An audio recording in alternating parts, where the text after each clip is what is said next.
Здравствуйте, уважаемые телезрители, с вами помощник Канашской межрайонной прокуратуры Чувашской Республики Константинов Андрей Викторович.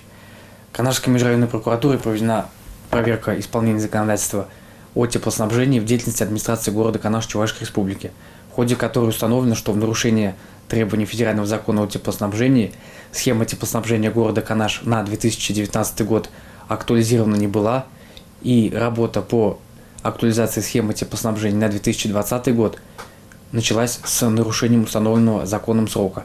Внесенное Канашской межрайонной прокуратурой в администрацию города Канаш представление осталось без удовлетворения. В связи с этим Канашская межрайонная прокуратура направила в Канашский районный суд исковое заявление к администрации города Канаш с требованием признать бездействие администрации города Канаш в части неактуализации схемы теплоснабжения города незаконным и обязать актуализировать схему теплоснабжения города на 2020 год.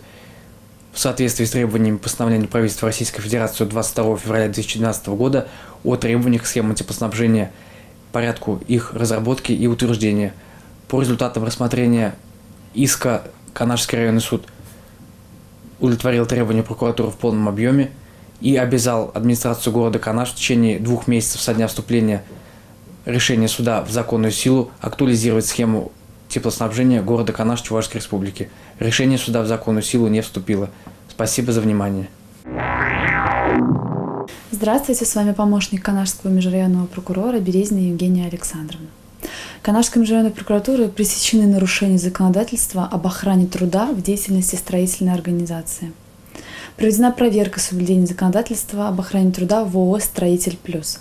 Установлено, что работодателем не проведена специальная оценка условий труда, имеющихся в организации должностей, не организовано проведение за счет собственных средств периодических медицинских осмотров. В нарушении статьи 213 Трудового кодекса Российской Федерации обязательные психиатрические освидетельствования не были пройдены некоторыми категориями работников. Кроме того, в организации не проводилось обучение по охране труда, а также проверка знаний требований охраны труда специалистов и рабочего персонала. По результатам проведенной проверки межрайонной прокуратуры в отношении должностного лица, ответственного за обеспечение безопасных условий труда и охрану труда в целом по предприятию, заместителя директора по строительству ООО «Строитель Плюс», возбуждены административные производства по части 2 и части 3 статьи 5.27 КоАП РФ за нарушение государственных нормативных требований охраны труда. Постановлением Государственной инспекции труда по Чувашской Республике виновное лицо привлечено к административной ответственности в виде штрафа на общую сумму 15 тысяч рублей. Канашской межрайонной прокуратурой выявлены факты выплаты заработной платы ниже минимального размера оплаты труда. Канашской межрайонной прокуратурой проведена проверка исполнения трудового законодательства индивидуальным предпринимателем, осуществляющим предпринимательскую деятельность в ювелирном магазине.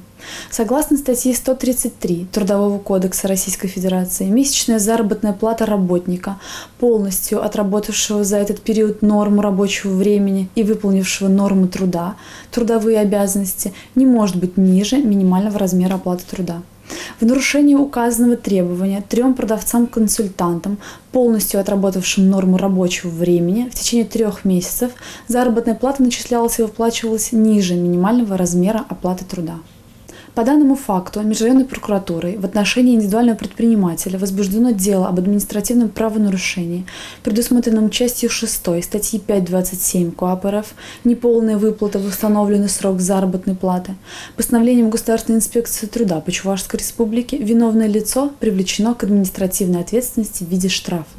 В результате прокурорского вмешательства работникам доначислена заработная плата, а также обеспечена дальнейшая ее выплата в соответствии с требованиями трудового законодательства. Здравствуйте, уважаемые телезрители, с вами помощник Канашского межрайонного прокурора Лисицын Алексей Сергеевич. Канашской межрайонной прокуратурой проведена проверка соблюдения законодательства об охране труда в деятельности Канашского автоагрегатного завода. Проверка выявлено отсутствие на прессо-сварочном участке аптечкой, укомплектованной в соответствии с приказом Минздрава Российской Федерации. Вместе с тем, в нарушение требований статей 212-225 Трудового кодекса Российской Федерации в организации допускались факты непроведения первичного инструктажа работников, обучения лиц, принимаемых на работу с вредными и опасными условиями труда. Так, слесарь механосборочных работ, стропольщик не прошли стажировку в течение первых 14 смен под руководством опытного наставника. По результатам проведенной проверки межрайонной прокуратуры в отношении начальника участка, главного инженера Канашского автоагрегатного завода возбуждены дела об административном правонарушении по части 1, части 3 статьи 5.27.1 Кодекса Российской Федерации об административных правонарушениях. Постановлением Государственной инспекции труда Чувашской Республики виновное лицо привлечено к административной ответственности в виде административного штрафа в размере 15 тысяч рублей за каждое правонарушение.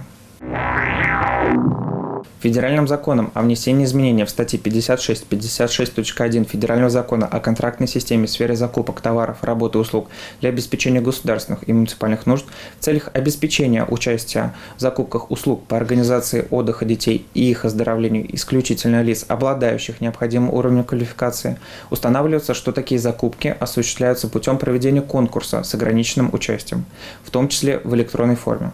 Тем самым к участнику указанных закупок будут предъявляться особые требования, в том числе связанные с наличием у них положительного опыта исполнения предыдущих контрактов. Вместе с тем, федеральным законом, ограничивая цену контракта, допускается возможность осуществления указанных закупок путем проведения запроса котировок, а также заключения соответствующего контракта с единственным поставщиком, что необходимо для привлечения к закупкам новых участников данного аукциона, не имеющих надлежащего опыта. При этом дополнительные квалификационные требования к таким участникам не предъявляются. Спасибо за внимание.